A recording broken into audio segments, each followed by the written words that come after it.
ലഹരിക്കെതിരെ കോഴിക്കോട്ടെ പൈതൃക രാത്രി നടത്തം സംഘടിപ്പിച്ചു. കോഴിക്കോട്ടെ പൈതൃക തെരുവുകളിലൂടെയായിരുന്നു നടത്തം. യാത്രാംഗങ്ങൾ ലഹരി വിരുദ്ധ പ്രതിജ്ഞയും എടുത്തു.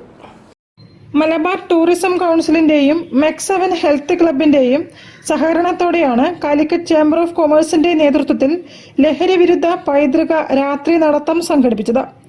Crime branch SP KK Moideenkutty flag off ചെയ്തു. മേയർ ബീന ഫിലിപ്പ് ഉദ്ഘാടനം ചെയ്തു. ജനങ്ങൾ ഇപ്പോൾ ഉണർന്ന് എഴുന്നേറ്റ് കഴിഞ്ഞു. എല്ലാവരും മറ്റ് പറയുമ്പോൾ അവരുടെ ശബ്ദമൊക്കെ ഇങ്ങനെ നേർത്തു പോകുമായിരുന്നു. ആരും ശ്രദ്ധിക്കാറില്ല.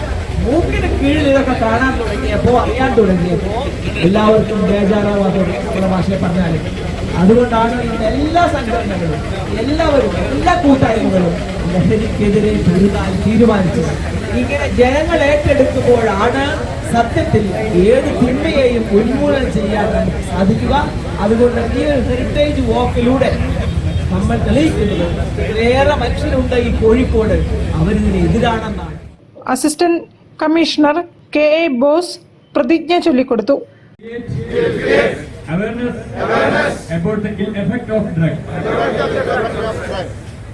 by encouraging every person, especially the youth, so that the youth of India can live drug-free and they can become creative and important members of the society. Thank you. Chamber president Vineesh Vidyadharan അധ്യക്ഷനായിരുന്നു. TPM Hashir Ali, R Jayanthakumar, Nayan Jesha, Rajeesh Raghavan തുടങ്ങിയവർ സംസാരിച്ചു.